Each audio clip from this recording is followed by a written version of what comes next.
Hello, everybody, and welcome back to another episode of Flock's Nest Sports Podcast. I, as always, am one of your hosts, Dallas, wearing number 9, Justin Tucker of the Baltimore Ravens.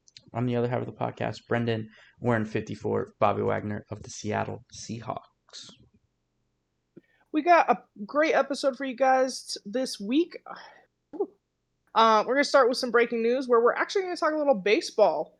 We're also going to talk about some unfortunate news a retired quarterback shared with us.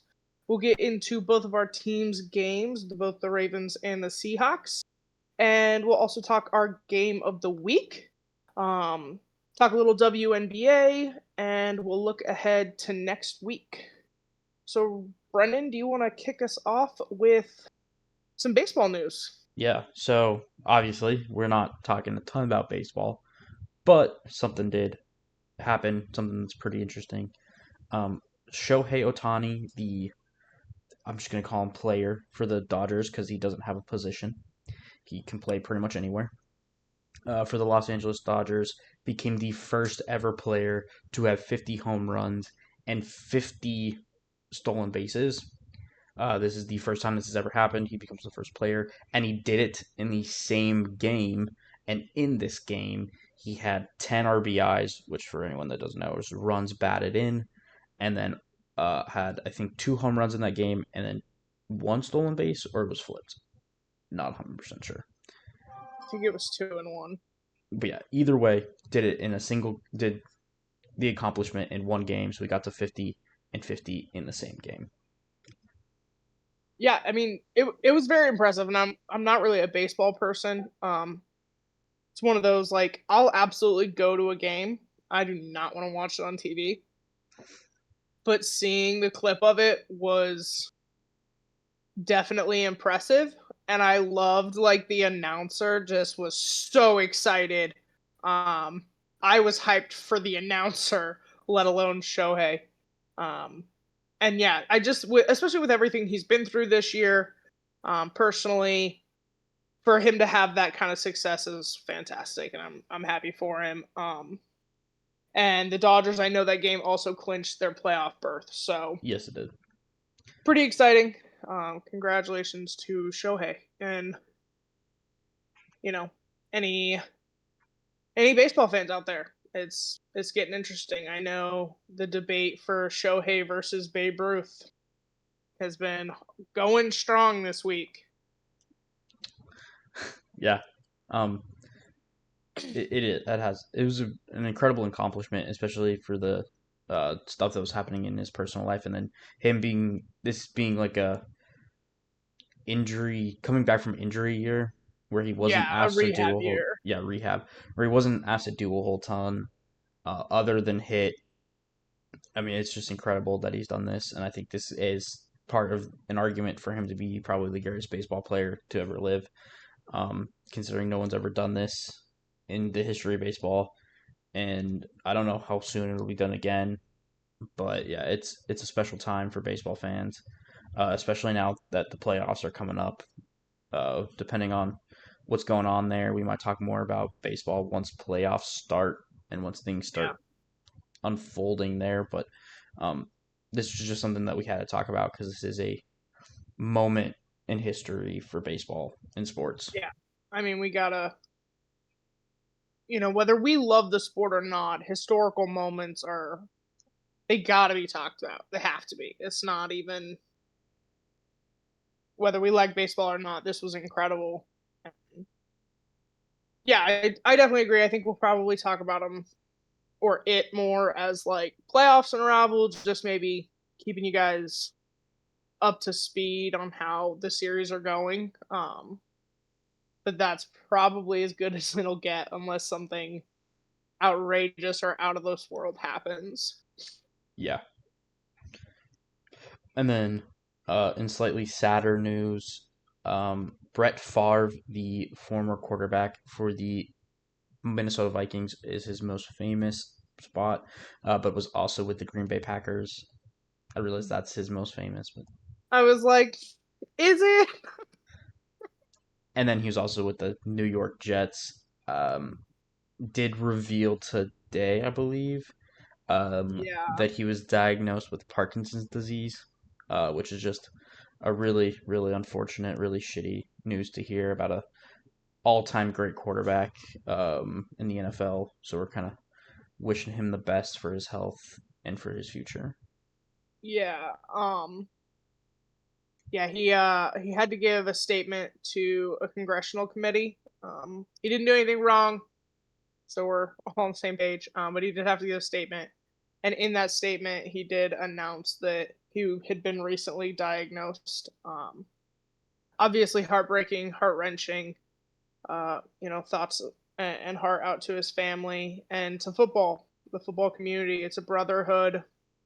You know, there there aren't a whole ton left in the league that played with Favre, but you see him a lot in announcers and broadcasters and analysts. So they're all having a rough day today, and we hope him the best of luck and best health. Um, Parkinson's is a shitty disease, and I hope he and his family are able to take everything in stride. Absolutely. Moving on, let's talk our games of the week. All right, do you want to start with the Ravens? Yeah, we can do that. Um, that's gonna freak me out. So, Ravens played the Cowboys at 10 a.m. Nope, 1:25. Gosh, darn it. All right, hold on. Give me a goddamn minute.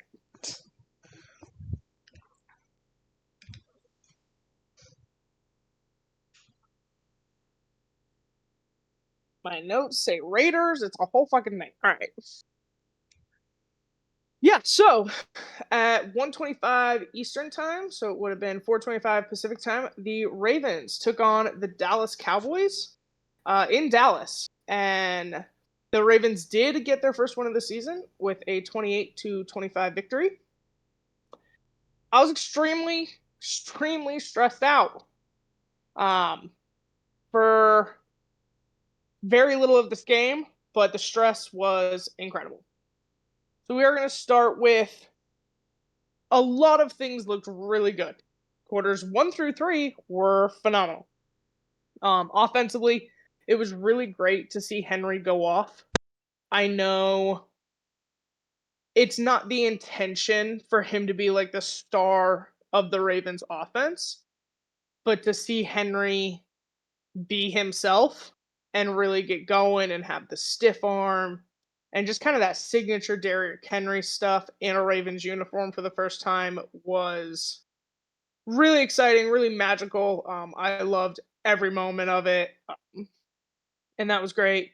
Lamar had a really great game through the first half. He was almost perfect. He went 10 for 11 with like I think 151 passing yards, 39 rushing yards, a rushing touchdown. They just looked really good through the first half offensively. They scored on back-to-back opening drives. Really great things defensively. A great job. They got some sacks, a lot of pressure. They were able to completely shut down the run game. Even the passing game couldn't get going for Dallas. Um, so all that looks really good. And then entering the fourth quarter in Ravens fashion, it was how do we blow a lead and how do we lose a game? The offense continued to look good. Um, but the defense, it was just penalties galore. It wasn't even the effort or the play style. They just kept giving up penalties. I think I saw the stat. It was they gave up 8 first downs on penalties alone in the fourth quarter. Way too many. Way too many. Um, I did think the roughing the passer penalty was a little weak. And the rules analyst for Fox agreed with me, but all of the holdings, all of the offsides, it's it's too much. They've got to get that cleaned up. Um, the schedule doesn't get any easier from here. It doesn't get softer. They have a lot of travel. They have a lot of really hard teams. They've got to clean that up. Tucker missed another field goal. Um, John Harbaugh did Yeah. comment after the game saying technique issue. That fundamentally confuses me. How is Mr. Consistency, Mr. What's the phrase he goes by? Systematic, having a technique issue? I'm confused. So he's got to get that right. I don't know what that means or what that's going to look like. We always talk about sides of the ball. Coaches have to have their side of the ball right. If you're a defensive coach, the defense has to look good. If you're an offensive coach, the offense has to look good. John Harbaugh is a special teams coach. His kickers got to get it in line. I love Tucker. If I need to burn this jersey to help the juju, I'll do it. But it's kind of like get right or get off is where I'm at right now. He struggled last season from over 50. This year, he had the 2 over 50 and the 1 under. I don't care what he's hitting in practice. I don't care what he's hitting in warm-ups. He needs to hit him come game time.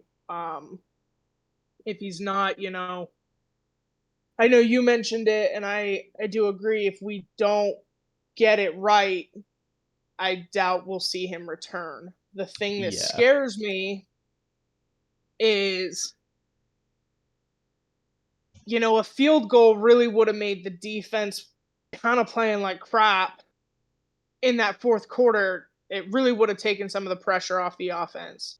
The way the Ravens play football, heavy defense, heavy run, they rely on a good kicker, on being able to hit those field goals and take those bigger and bigger leads. And right now, I don't even think they could tell you what they think Justin Tucker's range is to accomplish that. So it's definitely a concern, especially if they're looking for a playoff run. You need a kicker. Yeah, he can hit PATs. Yeah, he can hit things under 30. That's not going to be good enough for a playoff run. So got to get that figured out. Other things, two things. So overall, but other than the fourth quarter, I was impressed with the defensive turnout. They had 3 sacks, 1 turnover. Marlon Humphrey, for all of his big mouth bullshit, has been the number 1 targeted corner this season and has allowed the fewest yards this season as well. So exciting there. Offensively,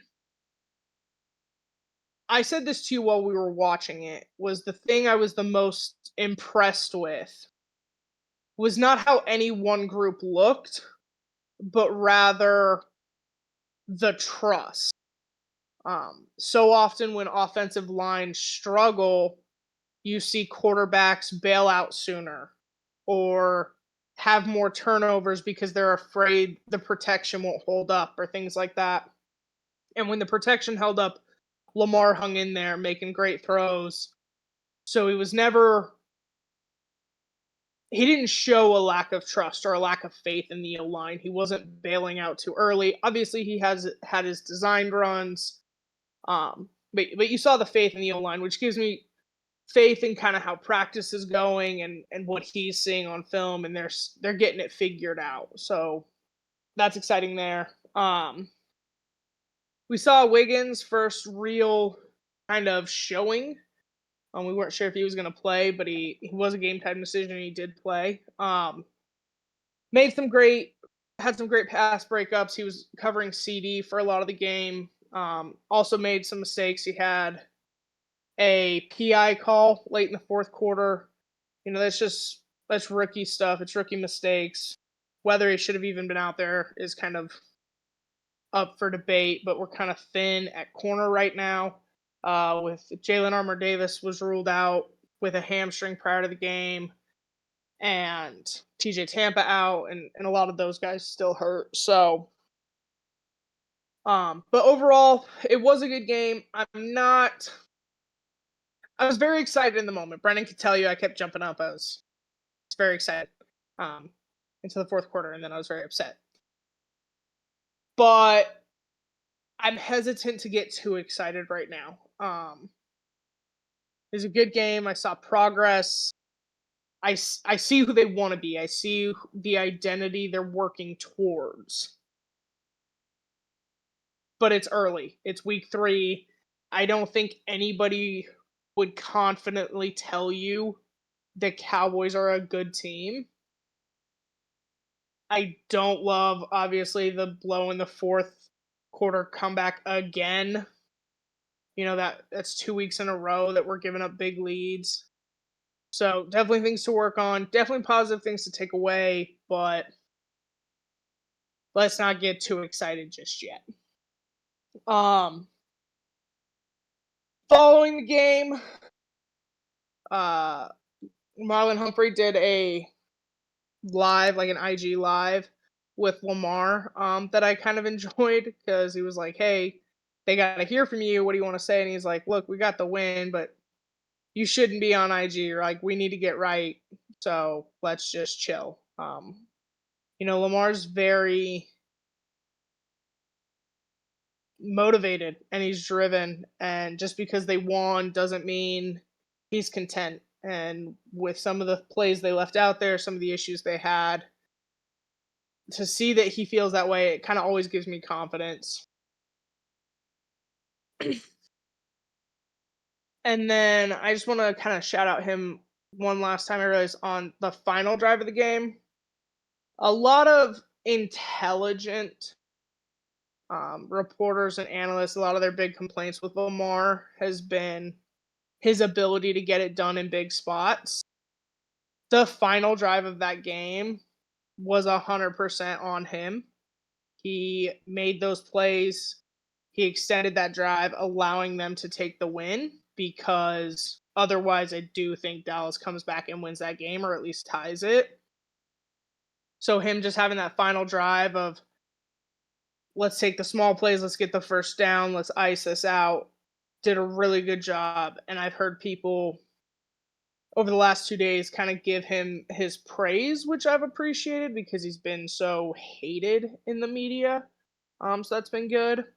Oh, final thing, because I kind of mentioned it last week. I definitely do not think that Zay Flowers ever gets to complain about his usage if you're going to let an onside kick pass through your hands. So just so we're clear. Just so we're clear. Shut up.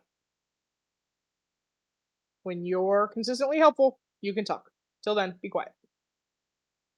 But yeah, good game, good things to take away from. Some bad things, some things they need to work on. Penalties. Penalties is the big one. If they could eliminate the penalties, I would have faith, because they had the same problem against the Raiders, right? It's the PI calls, it's the holdings, it's the bullshit. Mm-hmm. Zach, get it figured out. Offensive line, though, good job. Good game. Let's keep it going. Especially next week, because that's not going to be easy at all. Keep going. Brendan, any thoughts on Ravens? Watching the game, I didn't have any thoughts. They were very okay in that fourth quarter, especially.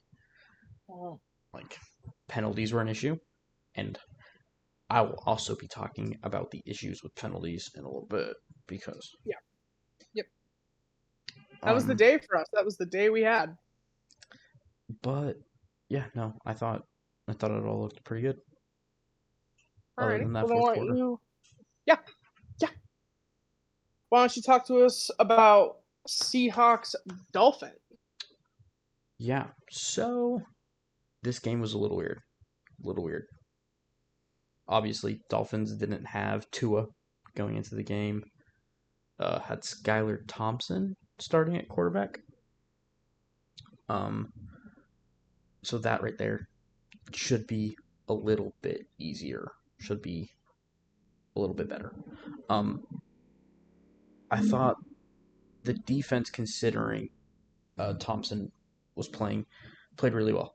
only allowed 3 points. Those 3 points came from the um, Dolphins offense starting in like at the 5 yard line after an interception from Geno Smith. So once again, perfect defensively against a backup quarterback. You played phenomenally. 5 sacks. Unfortunately, one of them did take Thompson out of the game, which brought in Boyle. Can't think of his first name. Nick Boyle. Tim. Tim. Yeah. Tim. Um, and it it just went from bad to worse for the Dolphins at that point. But so defensively, I thought we played well. I won't focus too much on the defense because, obviously, only allowing 3 points, there's just not a ton to talk about, Yeah. especially when And it you was were against playing a a backup. backup and a third stringer quarterback. Yeah.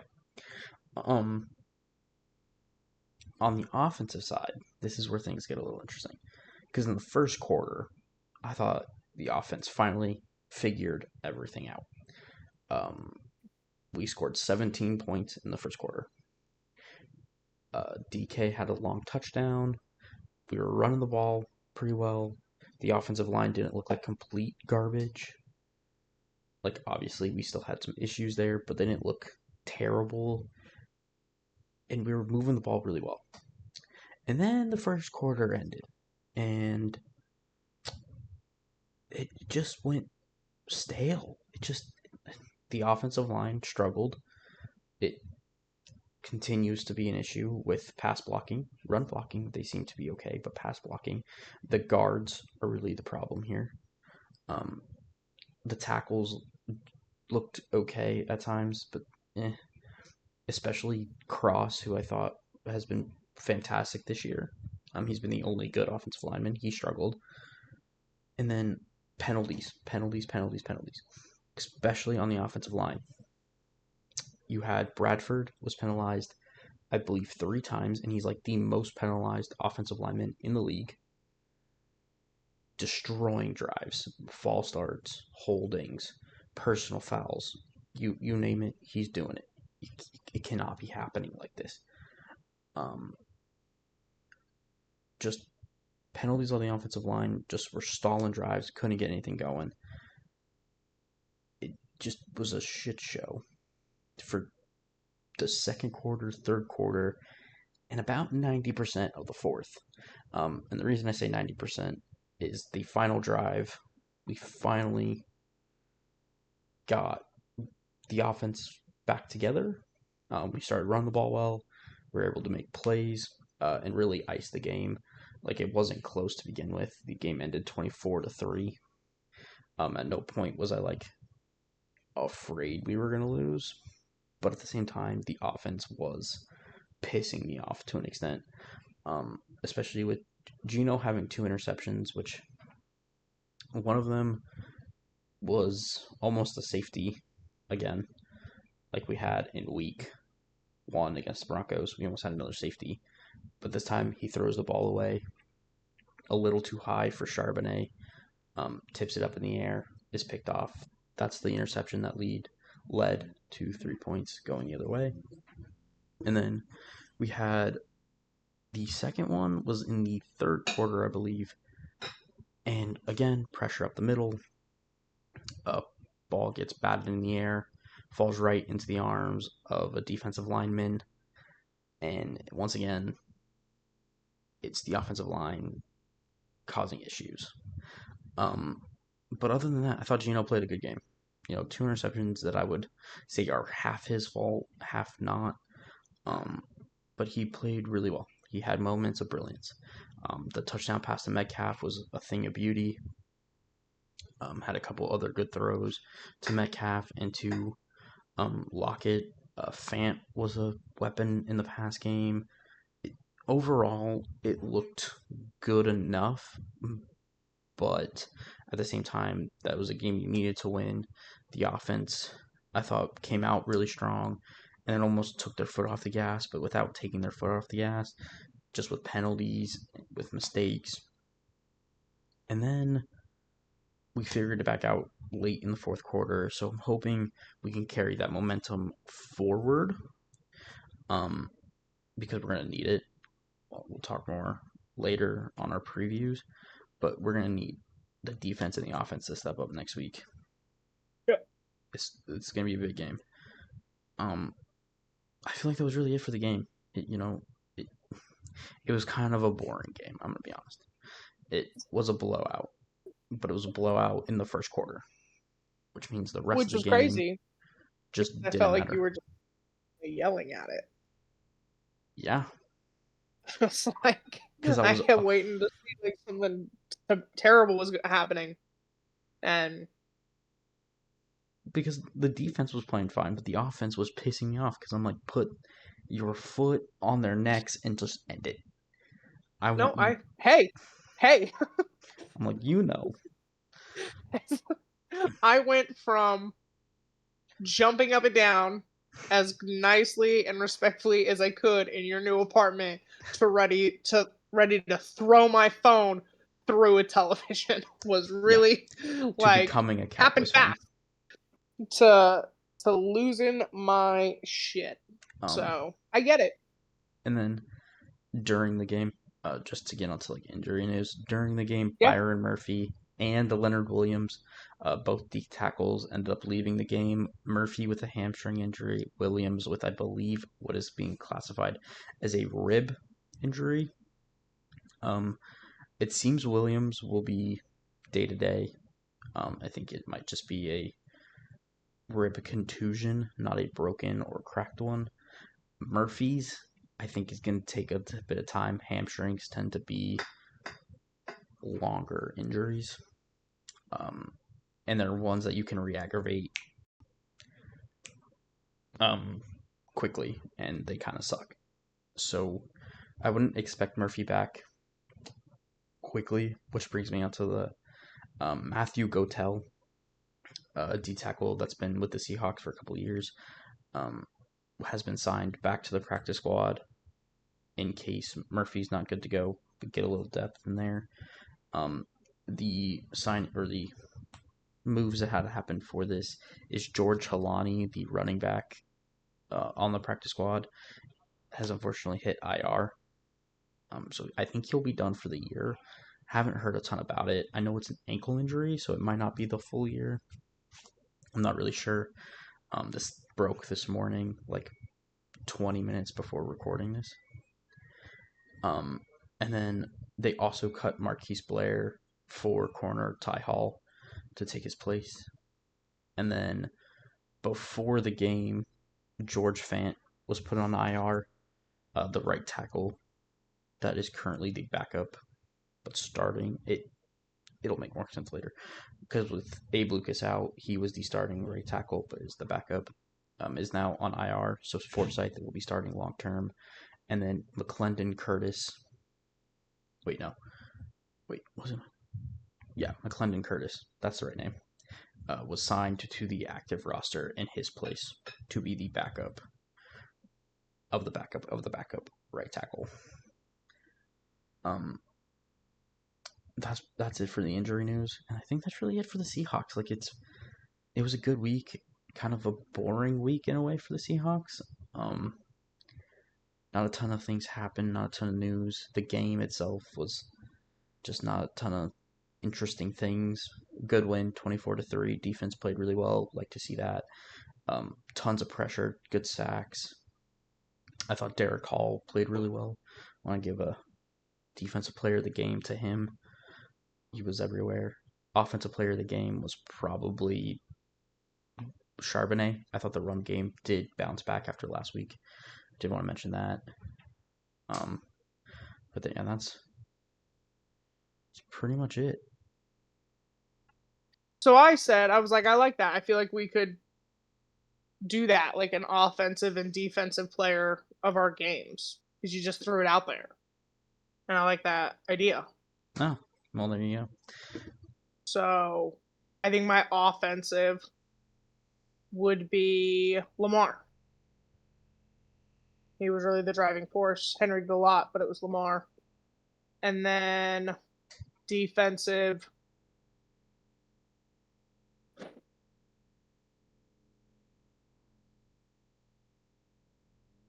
I kind of just want to pick no, because I don't like that.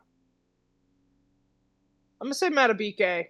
Okay, Matabike recorded 2 sacks, so there you go. great game for him. Yeah, like that. I like that. I realized I also forgot something that I wanted to talk about, but forgot about it. What? I wanted to talk about Bateman a little bit because I had kind of trashed Zay, but Bateman looked really good this game. I know both of his tight ends were pretty quiet. Andrews really has been kind of a blocker, and Zay he's using more in the backfield of like chip passes too. But him and Bateman are really reestablishing kind of that offensive connection.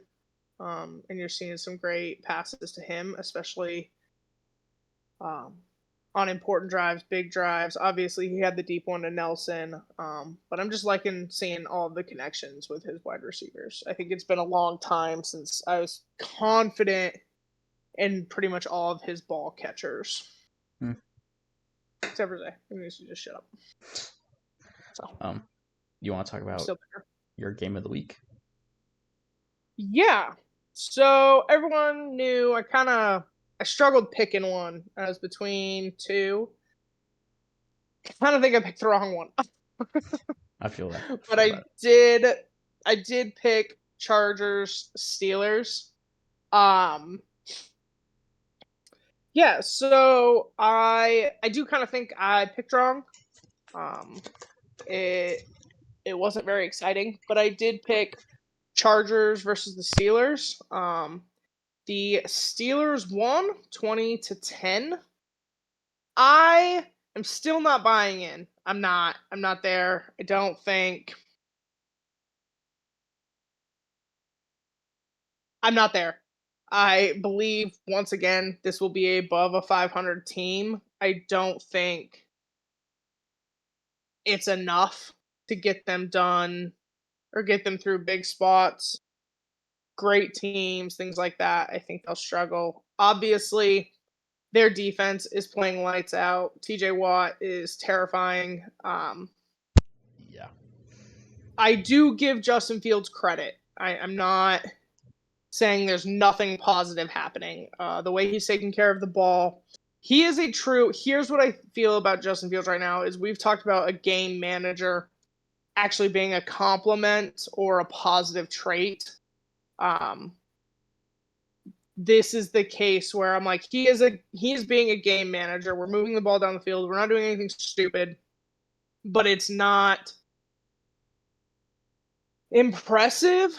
But it's been good. It's been solid. It's solid football. They're only averaging like 1 touchdown a game. You have to consider that because they didn't have any week one. I think it's telling that the Steelers refuse to make Justin Fields their active week one start or full time starter.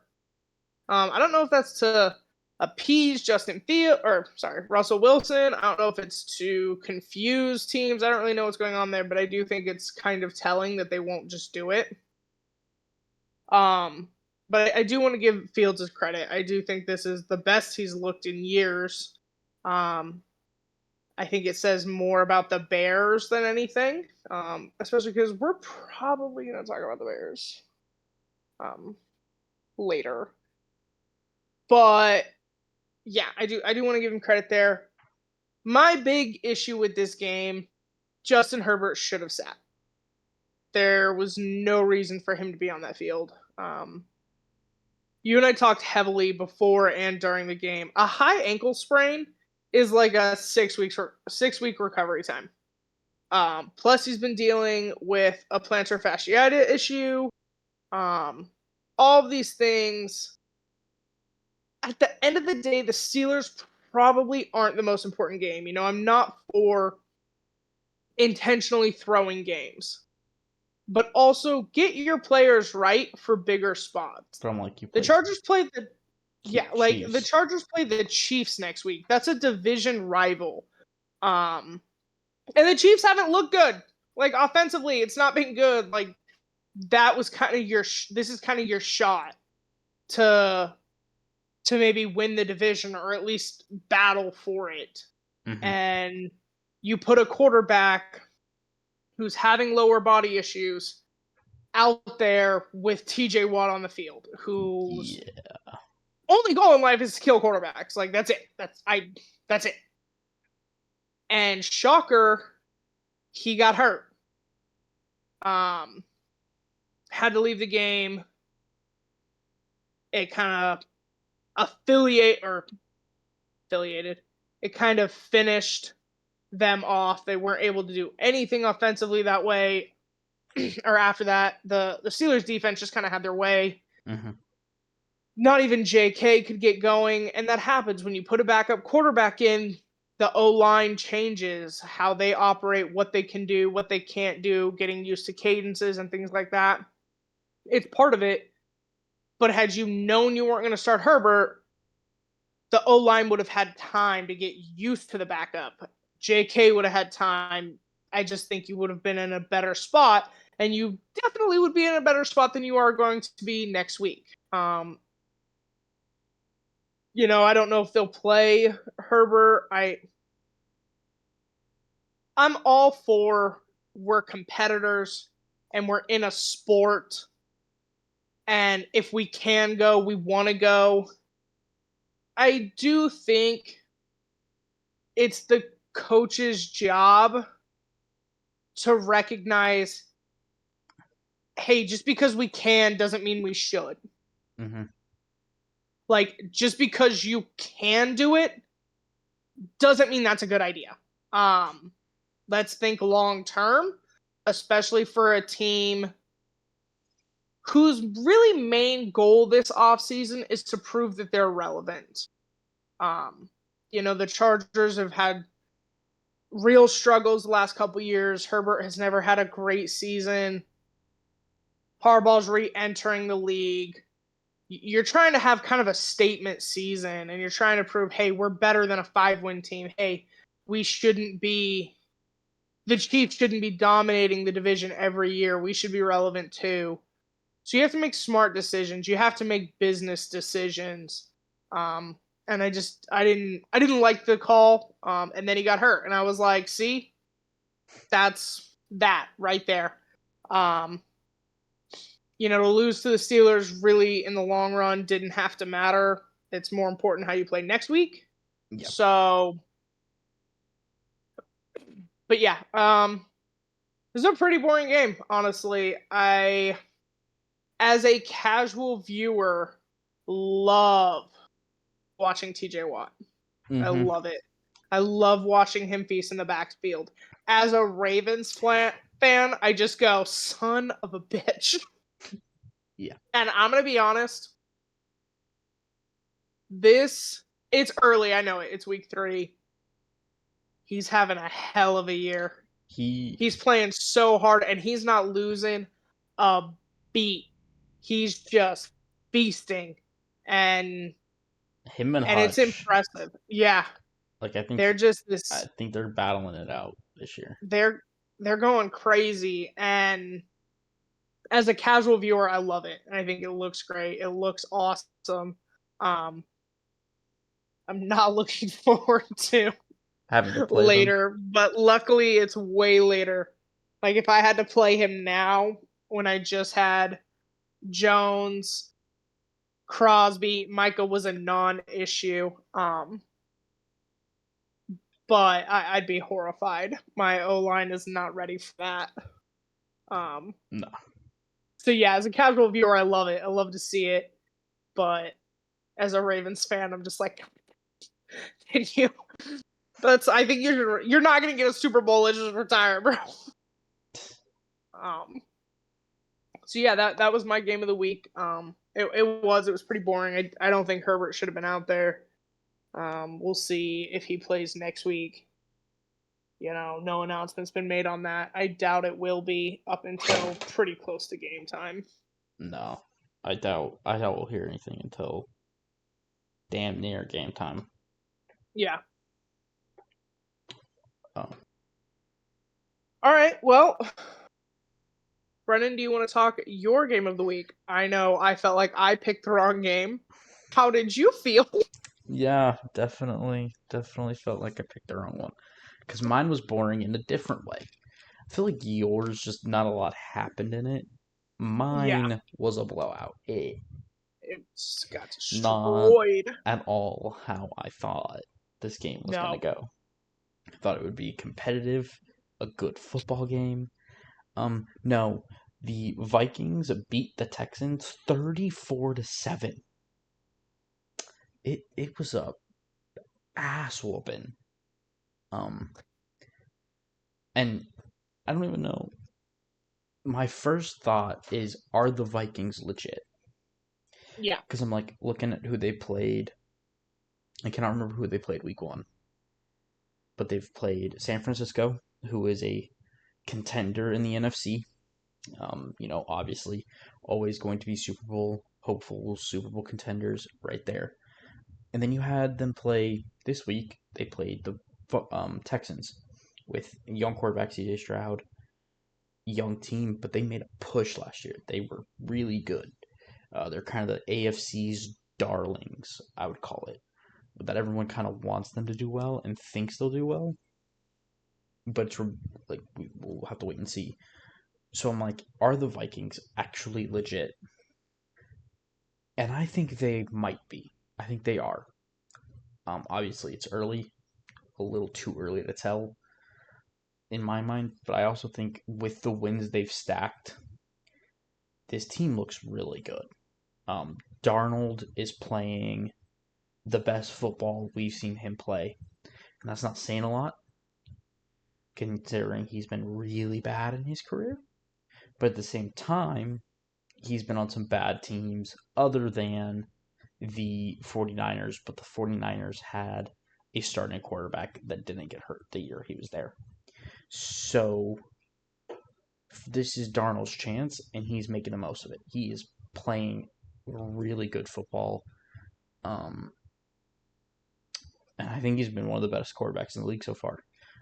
Has been lighting it up with Jefferson and the weapons they have there. He's been phenomenal. And then that defense, man, that defense holding CJ Stroud and the Texans to 7 points, that's impressive. Crazy. You held the 49ers in check for the most part. That was fantastic. And then seriously cannot remember who they played week one. The Giants. Okay. You played the Giants. They don't count towards a lot. They don't count as a real team. Yeah. After you got rid of Saquon, I will say I mean, you make stupid ass decisions. Malik Neighbors is good, but Yes. and I will say that first game that they played, Malik Neighbors didn't do a whole ton, but that was also his like first game in the NFL, so wasn't expecting a whole ton. But yeah, the Vikings defense has been fantastic, holding good teams to not a ton of points. Darnold has been slinging it. This Viking team I think is legit, and that's a lot. That's an interesting one there. That's a real surprise. Um, I'm very intrigued to see more of the Vikings.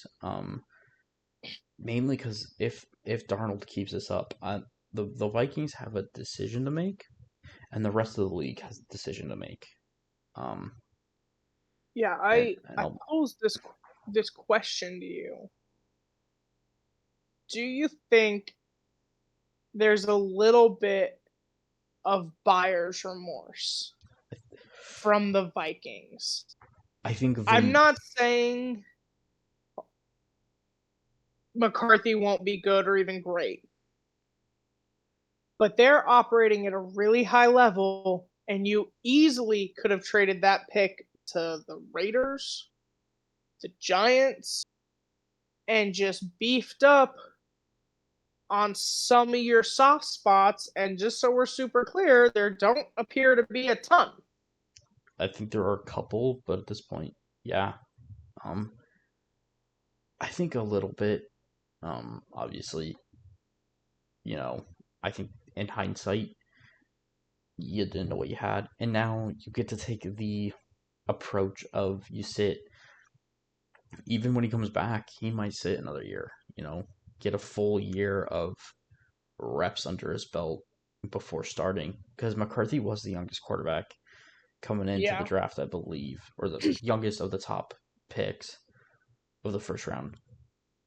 So I mean, like you have time with him, and Darnold is playing at what I would say an elite level right now. Um, absolutely. so Absolutely. yeah, I think they have a decision to make, and if they choose to, we drafted McCarthy, we still think he is our guy, and Darnold goes somewhere else. There's going to be some teams, man, that are going to be looking for a younger, hopefully starting quarterback now. And it'll be interesting to see. And then onto the Viking side, or not Viking, onto the Texans. Texans side. This was a weird game for them.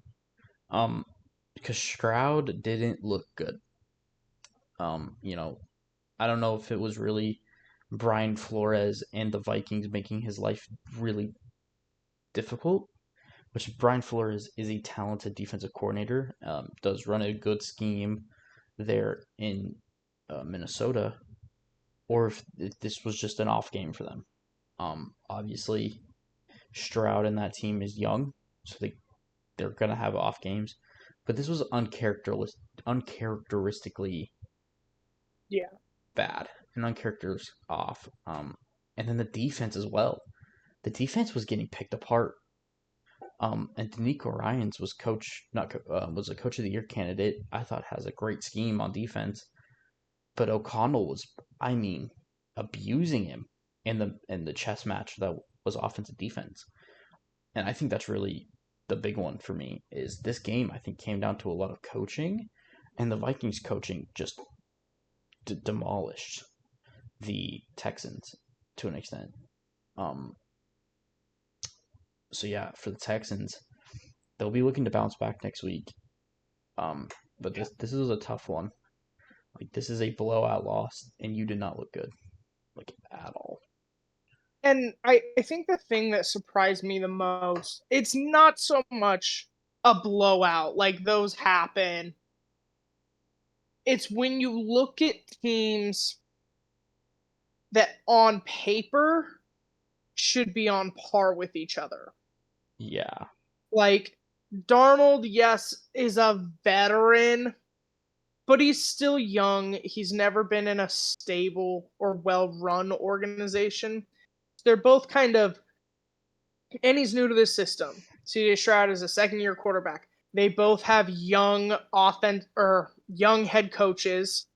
Um, they're both missing some pieces. So you kind of thought that's why you picked the game was it was going to be good, solid football. So for what should on paper have been that, based off when you look at coach, quarterback, team, everything, for it to and then for it to play out so one-sided, you're like, what the hell goes wrong? yeah, Some blowouts you're like, okay, yeah, that makes sense. And then some you're like, that's crazy. That's crazy. I think the Texans will easily bounce back from this, but this is a game like it did not go well, like at all. But you know, and on both sides, that's the thing. Is it was Yeah, both no, sides. neither side had a good day So like because they couldn't shut down the Vikings defensively, no, and they couldn't get anything going offensively, and it's just teams that get blown out a lot of times turn around and have a really good day. Like they players don't like to be embarrassed. So we'll see. but I think it will be telling because I think this is the first like real blowout the Yeah, Texans have had. So I think with this Stroud and D'Amico. so I think this is a telling next game for them. Can you bounce back? How does your young quarterback lead and and move your guys forward? I Yeah. agree. So I want to do something a little fun, and I might start coming up with these before, so I Okay. have time to prep you, but also we're just rolling with it. Okay. So last week I had you give like flowers to a team and then who needed to pull their head out of their ass, Yep. right? Okay, so you know the game, two truths and a lie. Yes. Okay, I want you to pick two teams that you think at this point, whether it's positive or negative, this is who they're going to be. Oh. And one team, whether it was positive or negative, you think it's a lie. And is this just for this week or for all three? We're just doing it like this week. Maybe next week we'll do something different to talk about No, the I'm other. talking about like past weeks are included in this. Oh no, just this week. Just Okay, this week. just this week. Just a way to get us talking about other games Ooh, without just sure. randomly throwing shit out there. I You think know what I mean? okay, I have a couple. I have a couple. All right. Because I had this thought earlier. Because I think a team that kind of lied to, I don't know. Ooh, this is gonna be difficult. Um, I'm gonna start with the Giants are the teams that's lied to us. I Okay. don't think the Giants are going to be that good. Okay. Like They beat the Browns 21-15. Um, they looked pretty solid in that game. I don't think that's the team we're going to see this whole season. I think that game was kind of a liar for me. Um, the the Browns did lose Miles Garrett part of the way through that game. yeah. So like A truth. Um, I think a truth for me is the Bills. okay. I think now, granted, the Bills did like stomp the Jaguars on Monday Night Football. The crap. That's Um, crazy. but I do think the Bills are going to be a top tier team all year. Josh Allen's, I Yeah. think, playing his best football, has been Yeah. limiting the turnovers significantly, which is something me and you have been really Highly critical of. critical. And yeah, he's been limiting the turnovers this year, which I think, if he does, I think he is one of the best quarterbacks in the NFL, and with his talent. So we can, and now, granted, I think the Jaguars are a bad team, and I'm honestly thinking they're my other truth. Is I think the Jaguars are going to be that bad this year. I'm seeing, you know what? Yeah, I'm doing that. So the Bills, I think, are going to be that good, and the Jags are that bad. I think Lawrence's contract is ridiculous at this point. He does not Yeah. look very good. He's having the turnover issues. He's having accuracy issues. That offense isn't moving the ball well. Doug Peterson does not have that team motivated, it looks like. They've Yeah. looked very flat on Monday Night Football. It, so I do. I think for my two truths, I think it's the Bills and the Jags, and then for my lie, I think it's the Giants. Giants. Nice. Yeah, I'm just trying to come up with a fun way for us to like talk about these other games without just like, so what'd you think of the week? Um, my lie. I am gonna start with my lie because it goes in order. I think it's the Jets. Okay. Um, everyone after Thursday Night Football was like, see, it's Aaron Rodgers, see the defense, see the Patriots are not a good team. No, their And I defense I thought was understand. going to be.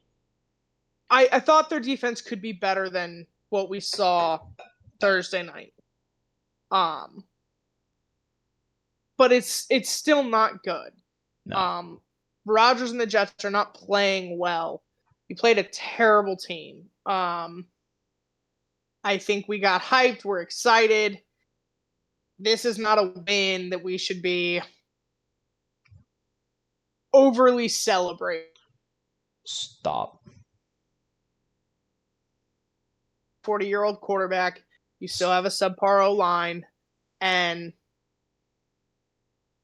one offensive weapon with Brees Hall, who's injury prone. So Yeah. I think that's my lie. My two truths. This is hard for me. Because you said a thing that I would really like you to say about this game. I do think the Bears is a truth. I don't think the Colts are a great team. I don't think they were playing at an elite level. but the Bears are terrible right now. No. Defensively, it's been good, but the offense cannot get anything going. Williams looks lost out there. It's Um, it's not good. like he had his first touchdown pass. I didn't know this. I guess because we talked about it when it happened. They had discussed the possibility of Caleb's first touchdown pass going to Odunze, and then the debate of whose ball is it. And Caleb had said he's like, if it happens, it's Odunze's ball. I Which think I had agreed with. That's what I thought. I was like, it's Caleb's or it's Odunze's. then Caleb ended up getting one later anyway, so Yeah. he could keep that one. So, but he's throwing the ball like 50 times. The accuracy is still a problem, even when you're getting a lot of yards. They have got to get that run game going. The No, O line looks like they've taken steps backwards. Like, I don't understand. the play calling is terrible. Yeah, like you let a bad team put 21 points up on the board. That's not good. Up that and then Yeah, tell the people what you said. Say it. Say it because it was we're talking fantastic. about the Colts. So yeah, bad team with a quarterback. Anthony Richardson, I have a take at this point, is like so polar opposites of one play, it's holy shit, one of the best quarterbacks you've ever seen. Next play, holy shit, one of the worst quarterbacks you've ever seen.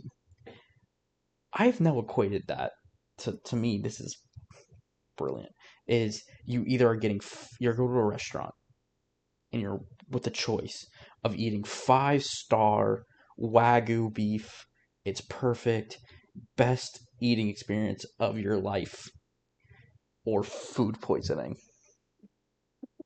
Those are the ranges you get when you have Anthony Richardson as your quarterback. Because it really is. And we literally watched it. Me and you were watching. Yeah. I think a clip came up on Twitter from Emmanuel Acho. Emmanuel Acho. Yeah. And he was describing it. And the clip was one play, Richardson throws a 40-yard dot to Pierce. Perfect placement. Everything looks fantastic. Right there. 2 plays later, they're on the goal line. After this previous play, I think they ran a run play. They didn't do a whole ton of the previous play. So we're 2 plays removed from this beautiful pass. Richardson rolls out to his left, could run, could throw the ball away, could do literally anything, and decides to just half-ass throw the ball to a triple covered receiver in the end zone, leading to an interception. And you're kind of sitting there like, well, yeah. And he's the only quarterback I feel this way. Is it's Yeah. either top tier, Phenomenal. Or it's terrible. you're laying on the bathroom floor praying for it to be over. Yeah. It's been, he really is the and I'm, yeah. No, it's I agree. I agree. You said it in the car. We had left the restaurant, and I don't remember how it came up, but we were talking about places We drove that past it's the not place. good. We drove past a place where I live. And you said it. They were like, it's either really great or you get food poisoning, and you were like, it's like Anthony Richardson is your quarterback, and I was like, you have to say it. Yeah, you said it. You have to say it. Yeah. And it's so true. It's so true. And then the next morning, Emmanuel Acho had that post. Mm-hmm. Which is why I think we need to be more active on Twitter. I'm gonna be honest with you. I really do. We say things. It's crazy. I don't feel that way about another quarterback. I don't feel that way. I don't feel that way about a team. It's just so inconsistent. But so yeah, back to the Bears. I know everyone was really hyped. I know Caleb, as the first overall pick, gets a lot of hype, but we got to come back to earth. This is who they are right now. They have to. They will probably make a coaching change. I don't think it'll happen in season. They tend to not unless there's serious discord in the building or you've lost the locker room. And the way the defense is playing, I don't think that's likely. But something has to change. They've got to get the run game going. It's not good. My other truth is the Packers. Yeah, I Um, thought about it. Matt LaFleur is making a strong case for Coach of the Year, and it's fucking week 3. Yeah. To seriously do what he's done with Malik Willis, of all people, like, okay, Stefanski last year. We went to the playoffs with Joe Flacco. Joe Flacco was a Super Bowl quarterback. Joe Flacco had talent. Everyone knew it. He's just old. He's old. And it's, he's going to throw the ball like 80 yards. It's just a matter of which team it's going to. Someone's going to catch it. To do this with somebody nobody knew, nobody had faith in, nobody thought could play quarterback, to have him for like less than a month come out and beat the team that got rid of him and just play it the level they're playing at is insane. There were questions about Rodgers last season in Green Bay. Was it Rodgers the problem or was LaFleur the problem? There were questions when they drafted Jordan Love. There were questions at the beginning of last year of, is it LaFleur? Is it Love? And then they kind of went on that tear the second half of the season. And everyone had really high expectations. And then this year, Jordan Love goes down, and it's like, oh, well, there goes the Packers season. And for them to be rallying behind Willis and LaFleur being able to game plan with him and for him has been incredible.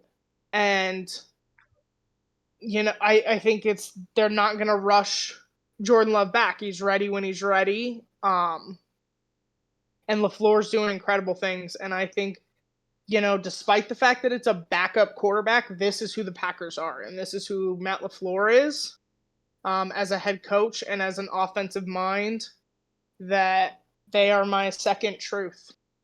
Yeah, that was close to picking them for me. That was definitely somebody I thought about. And then, just to kind of keep it rolling, did you have... I was trying to think of something creative, and I can't. Like a fun... I don't know.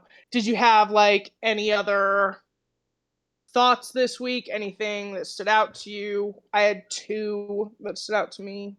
I have one. Go. Do it. I kind of think. Okay, for my one, I'm gonna give a shout out to Andy Dalton. Because a Panthers team that just benched Bryce Young, couldn't do shit offensively, like at all, with Bryce Young at quarterback. Andy Dalton comes in with the same team, same exact team, and puts up 36 points on Las Vegas, who just beat the Ravens.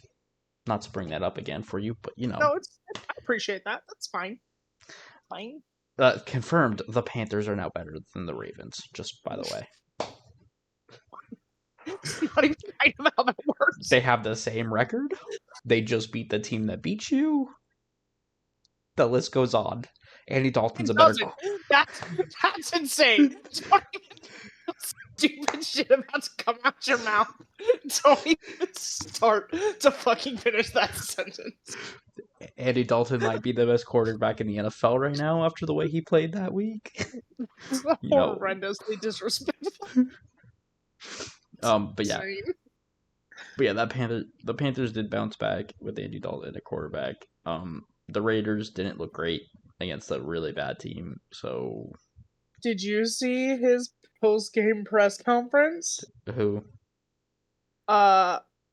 Pierce. No. Oh, That's crazy. we're thinking about changing quarterbacks thing. No. He said, so real fast, I'll get to it because I want to give a shout out to Dave Canales Okay. because all last week he got shit on. Like every talk show, every news outlet was like, screw you. You guys are the problem. Nobody's helping Bryce Young. Like, he clearly has talent. Y'all just don't know what to do with it.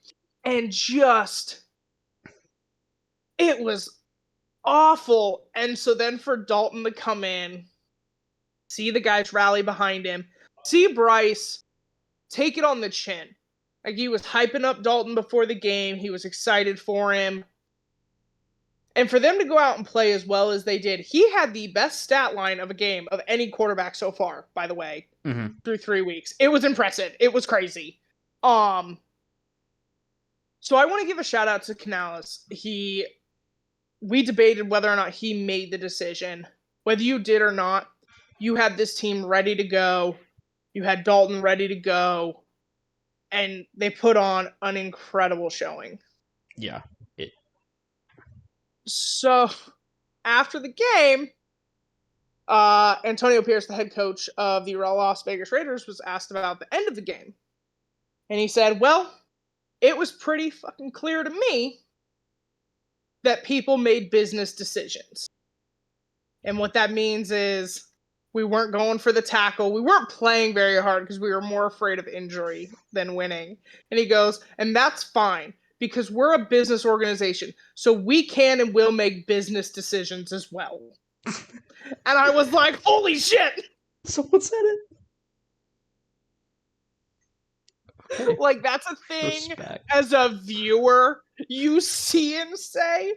For a head coach to get up on a podium and say it was crazy. I respect the shit out of it. I think it's very much like there are only 2 places, I think, in the NFL you can get away with that. And it's the Raiders and the Browns. Where you can get up there and say shit like that and me be like, okay, that tracks. It was I loved it. I thought it was brilliant. I thought it was crazy. But I was here for it. But yeah, he was like, that's fine. We can make business decisions too, and we will. Okay. That's So fantastic. yeah, it was beautiful. It's really bad for the Raiders. He didn't call anybody out by name, but if you go and watch the game, you know who he's talking about. I know he did mention that they're not ruling out a quarterback change, and then they did 2 days later rule out a quarterback change. Yeah. But So yeah, that was crazy. My one is the Bengals. Okay, yeah. Cause like what the hell? Dude, I don't know. I don't want to talk about it. I don't. Because I'm not a Bengals fan, okay? But my fantasy week has been probably the worst week you could have for a fantasy player, okay? Just for context, I sat Jaden Daniels for Baker Mayfield. Would have won the game. Would have won my league. Would have won that week. I sat Malik Neighbors for James Conner. Would have won that week. It's just I'm having a good time. I'm having injuries. You sat Lamar for Hurts. It's Josh Allen did well. I did have one starting quarterback of mine do well. In the league that matters. The league, there's money involved. Yeah, but Yeah, no, my one is the Bengals. I do, for context, the only team ever to start their season 0-3 and then make the playoffs is the Bengals. So I'm not ruling it out. I'm just confused, and I'm not convinced that they know who they are right now. No. You're putting up points but your defense can't seem to shit. No. And that's tough when, especially you look at the division you're in. Mm-hmm. If you gave up 30 points to the Commanders, the hell are you gonna do when it's Lamar and Derrick Henry? You typically lose to them, but now, like, the Browns um, struggle on offense, but if yeah, you can't stop like them, like, you can't they're stop the defense. Um, if you can't stop Mahomes not playing good offensive football, I'm not entirely sure how you're going to stop Justin Fields or Russell Wilson as a game manager.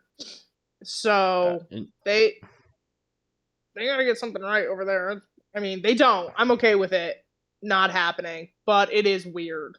no, that one I thought was definitely interesting. So that's that was my one for Because the I think week. there's only 2 teams now that are 0-3, and it's the Titans and them. Yeah. And the Titans, it's just They're honestly, I heard this thing.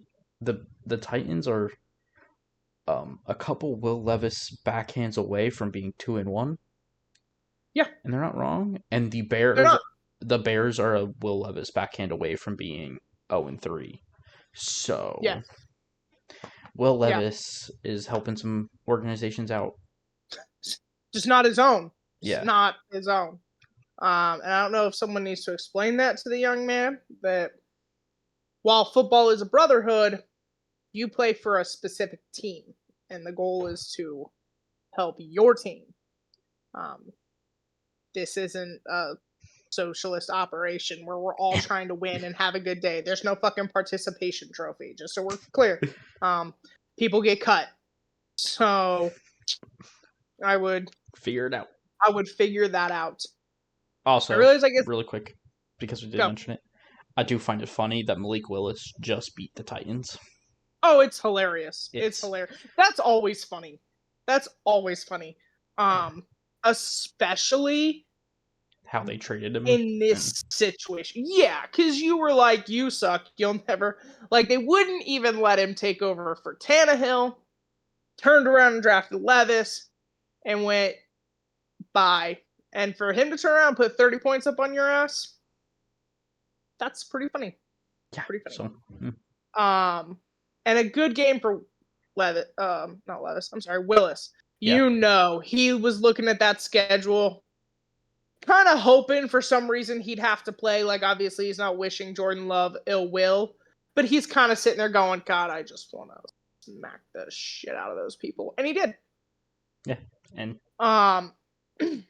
and then the only other person, I guess, player. I'll do a player. I'm going to do a player. I'm going to do a player that gets praise and a player that's like, what the fuck? Player that's is Bo Nix. okay, yeah. Had a good game. Finally had a really good game. I think Sean Payton is starting to understand how to use him. I think it's pretty clear they're opening up the playbook for him. They're letting him roll out a bit more. They're letting him get outside the pocket. And you're seeing him do great things. I thought it was really impressive. Yeah, so great things there. My player that this might be the norm. I'll figure out a way to say it so it's fun. My player that you need to figure it the fuck out is Jalen Hurts. Yes. Yes, you beat the Saints. I understand that. Outside of the 49ers, you have one of the best offensive rosters in the league, if not the best. Yeah. You should not struggle the way you do. I understand that you're missing Devonta. I understand that. That's not good enough. You have Saquon Barkley. You have... At this point, he's out Devonta and AJ. Okay. But, like, the turnovers, you have to get fixed. Oh, they've been You bad. you cannot win like that. Um, your defense went out there and shut down Alvin Kamara. You got to do better than 15 points, bro. Like, it's not good enough, and it's not going to be. It might be good enough to win your division if Dallas is this bad, but you got to play better. You can't be having the turnovers and the problems. So that's the good, the bad, and the ugly. That would be a good one. All Yeah, right, that works. I'm gonna come up with some versions, and we'll play with it. So for our viewers, again, we appreciate your patience as we work through some of these things that we want to do every week. It will flow better in the future, I promise. Or it won't. Or it won't, yeah, or we'll just continue to fly by the. But that's how you know it's unscripted. We Yeah. are flying by the seat of our fucking pants here. Yeah. Do you want to talk? Is that it for football? I think that's it, unless you wanted to talk anything. There's one I kind of wanted to mention, but no big thing if we don't. Okay. I'll leave that one up to you. I wanted to give a little shout out to Purdy. Okay. I know they lost, but everyone's kind of always talked about what would he look like without the Avengers. I'm starting to see it. Most of the Avengers are hurt right now.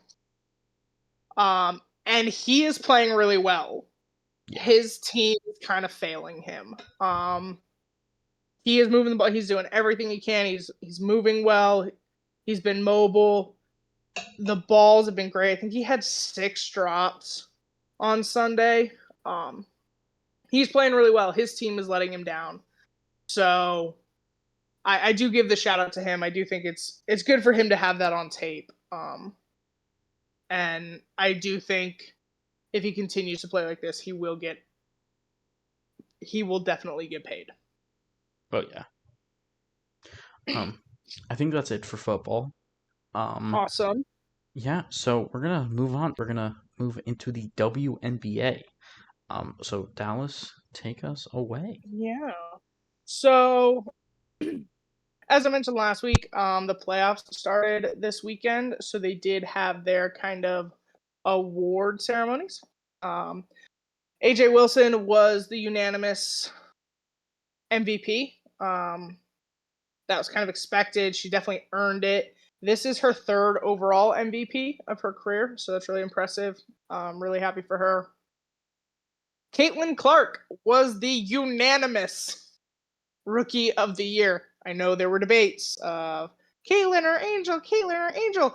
It was Caitlin, and everybody with eyes knew it was Caitlin.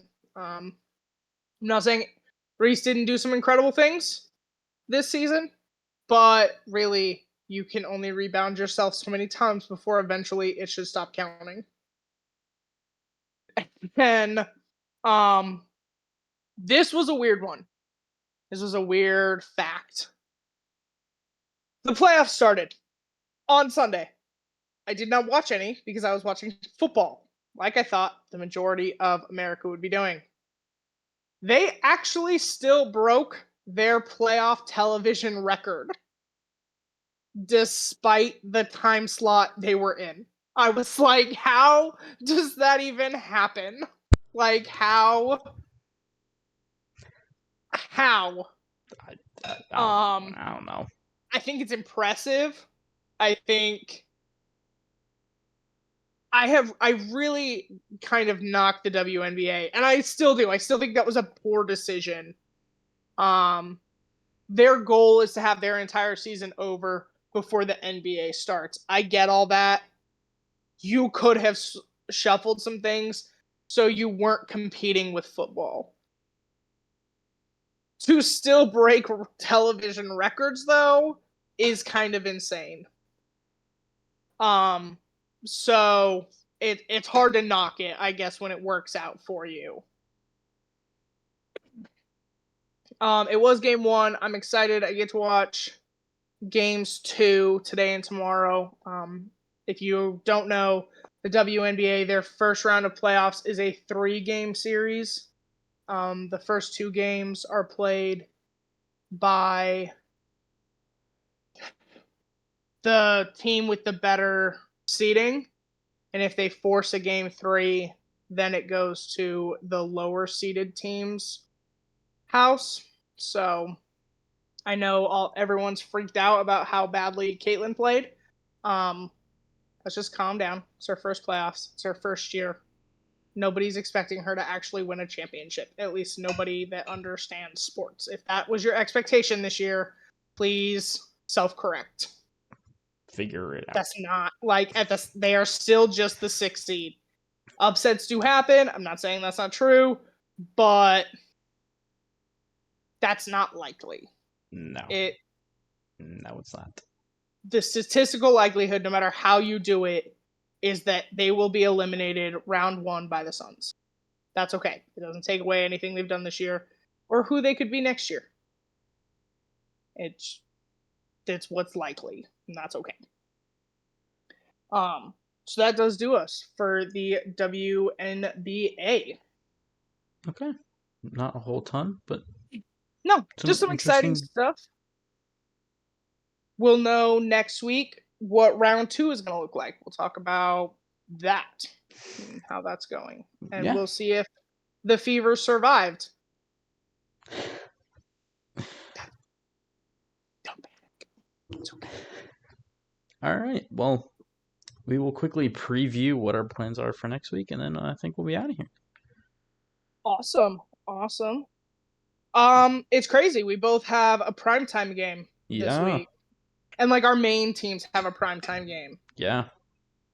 So kicking off Sunday Night Football is Baltimore in Buffalo. Mm-hmm. Right? Yeah. I believe that's correct. I'm just unclear now of location. I believe it is Buffalo. Yeah. Okay. Baltimore in Buffalo. The thing that gives me comfort is the Bills have been a run-heavy team this year. And the Ravens tend to eat that up. They have a really good run defense. So we'll see if they can't kind of force Josh Allen into maybe some of those mistakes. But I'm definitely a little nervous.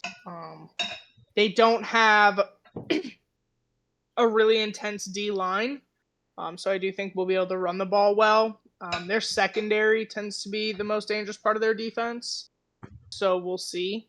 If I see improvements at the O-line and I see improvements with Tucker, I'll be happy. Even if they lose, okay? I would prefer a win, of course. And I know Lamar would prefer a win. I think he's 1-0 against Josh Allen. And as I know, maybe he doesn't care, but I care that Josh Allen's always ranked above him in people's quarterback rankings. So I would really like a win. But if I see improvement at certain things, if it's a close game, if we don't blow a fourth quarter lead, I'll be happy. I'm happy with close game losses. I'm not happy with we woke up and decided to shit the bed. That's what I'm not happy with. So. All right. Well, Buffalo and Baltimore, Sunday Night Football. Easy enough. Seattle also has a primetime game. This one is on Monday Night Football in Detroit. They're going to face the Lions. I think this is going to be Seattle's biggest test of the season. I'm not going to say the first 3 games were easy, but comparatively speaking, they were. You had the Broncos, rookie, Patriots, not a great roster, and then the Dolphins without Tua. So this might be the first real test, or I'm not going to say real, but the first really difficult game for the Seahawks. So what I'm looking for in this game is the offense to just be consistent. Limit the penalties. Let's not do anything stupid. I'm really worried about Aiden Hutchinson. terrified. Yeah, with your O-line struggles. Thankfully, I'm just hoping that the Lions don't have a good secondary, which they don't. That Yeah, wide receivers can get open quickly, and Geno can just get rid of it. But yeah, the offensive line struggles does concern me with that. With Aiden Hutchinson on the other side, um, defensively, it's really just going to be limiting the run game. Easier said than done with that team. Great offensive line, two good running backs, it'll and then be interesting because if you remember last year with McDonald on the Ravens and how the Ravens Lions game went, yeah, defensively they put up a phenomenal showing. So maybe that gives you some yeah, it does. comfort of McDonald is familiar with this team. He has seen them recently. They didn't make any massive changes that he's unaware of. Yeah, so there's that, and then obviously just limiting Amon Ra in the pass game, and then getting pressure on Goff, which the Seahawks have not struggled to get pressure this year. But I think this was also going to be the best offensive line they're going to face. So, you know, Seattle Detroit games are always good, at least for the past 2 years they have been. So I'm really looking forward to this one. I think this is going to be a really good game. I'm hoping Seattle continues their 3-0 start, going to 4-0, and that's pretty much So that's the Seattle. On to games of the week. What did you pick? What's your awesome. I struggled with this. Sorry, hold on.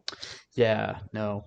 I just wanted good football, honestly. I didn't want it to matter. I didn't really want to watch a division team. I will, obviously, tend to watch all games, at least to an extent. But I picked Minnesota Green Bay.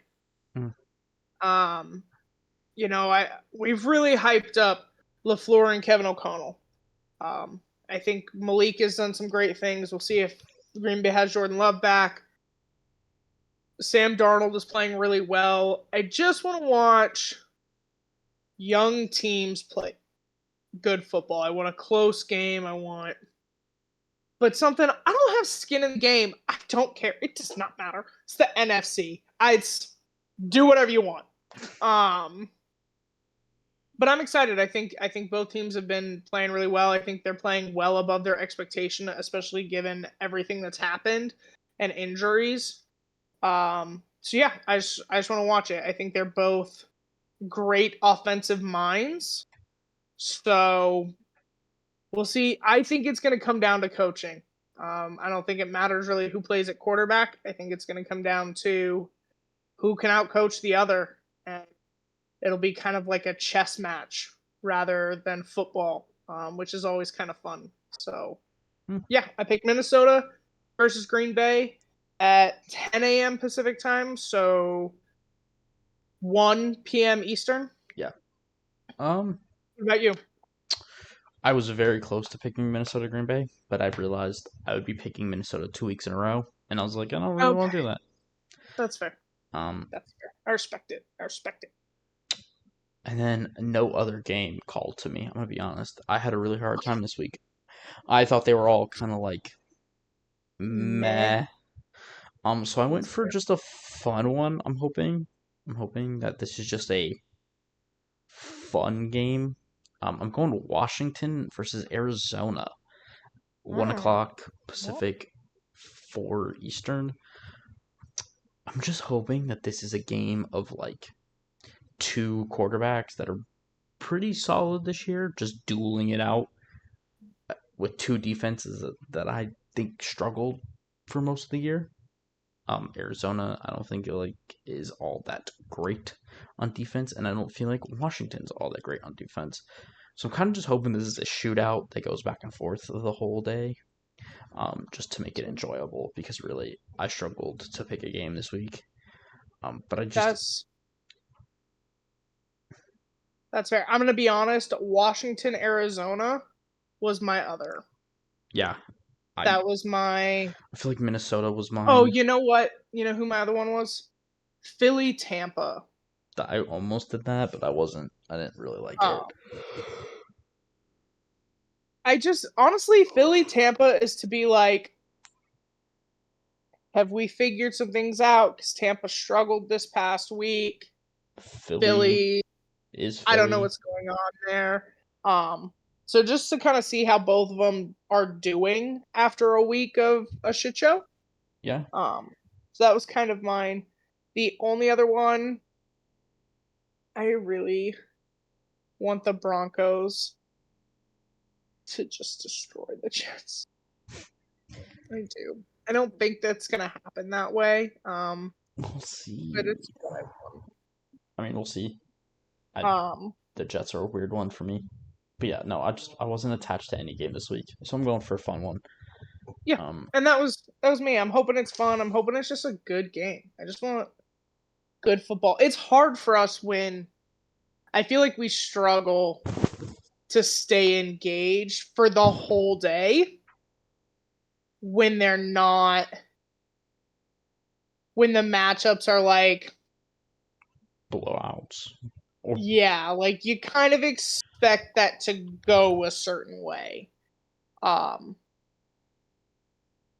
I just it's hard for us. And I think it's hard for any like real football fan to be like, yeah, I'm really excited for Cleveland Raiders. Like, yeah, why? Um, but the primetime game should be good. Cowboys Giants, I think, could be interesting because the nah. Cowboys. Well, here's my thing: the Cowboys kind of always slap the Giants, but the Cowboys are terrible. Oh, I'm not even like it's just I don't care. Like, just, that's fair. That's fair. That's fair. Don't care. Um, I I think it's interesting that there are two Monday night football games, and you know, Titans Dolphins. With like, what the hell is that gonna be? I there's one Monday Night Football game, Dallas. You'll have Titans and Dolphins fans watching one. You'll have the rest of football. Of the world watching Seahawks Yeah, Lions. Yeah, no, it's just like I don't know who was doing the scheduling. And wait, you know what should be fun? That's a weird one. Um, I think even if you had Tua and Levis wasn't trying to help other teams win, I still don't think that's like peak football. So I'm confused no. as to why we did that. But And my thing is, it's really annoying for me as a Seahawks fan to sit here and go, we have a prime time you game, finally get a primetime and game. one where again the Seahawks and the Detroit have played the past 2 years, both in Detroit, and both games, one went down to like the last 2 minutes, one went to overtime, and have been shootouts, fantastic games. So the NFL's finally like, you know what? These two teams have been playing each other really well. We'll make them a focus, make them prime time Yeah. Monday night football, have a lot of football fans watching it, and then they were like, and let's just add another game to it so that you And a split boring it. game. Yeah, no, I get that. Like to finally because we talk about like primetime games are always it's because the league believes in you. The league thinks you're gonna put on a good show. It's like recognition Yeah. for who you are and what you've accomplished and what you've done. And so to dump another game on top of it, especially that's frustrating. Yeah. But either way, I think it'll be fine. I feel the opposite. I I don't love primetime games. I'm gonna be honest. I want I go back and watch it, but I don't want that like to be my only option. Like I want to be able to turn it off and watch someone else if I need to cool off, or if I need to be like, okay, that's what's gonna happen. I'm a freak, and then later I'll go back and watch it so I can talk about it. But I don't love when we're the focal point Yeah. for any team I support. I just would rather it'd be sprinkled in there. Okay, fair enough. Especially with healthy. Like I was freaked out last year. They were playing phenomenally and then had to go to San Francisco. And I was like, I'm okay with this game. I just would not I just don't want it on prime time.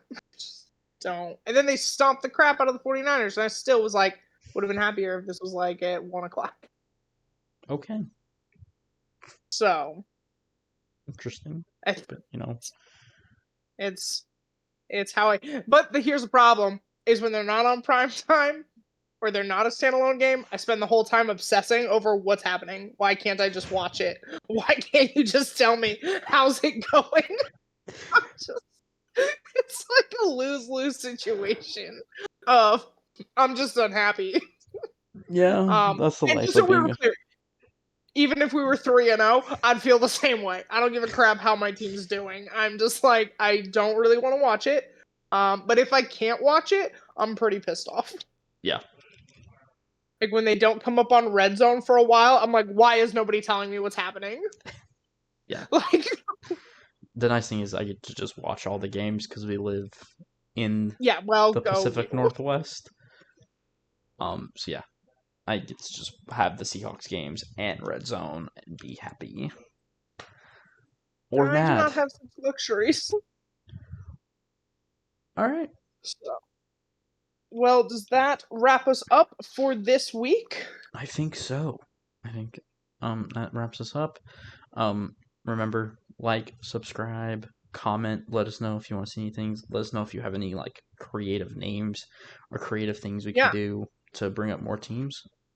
Because clearly Dallas sucks at this. Some stuff. What have you done? But yeah, that being said, I've been Brendan. And I've been Dallas. And this has been Seahawk, or the Flock's Nest podcast. Thanks, y'all, for watching, and see you next week. Hey.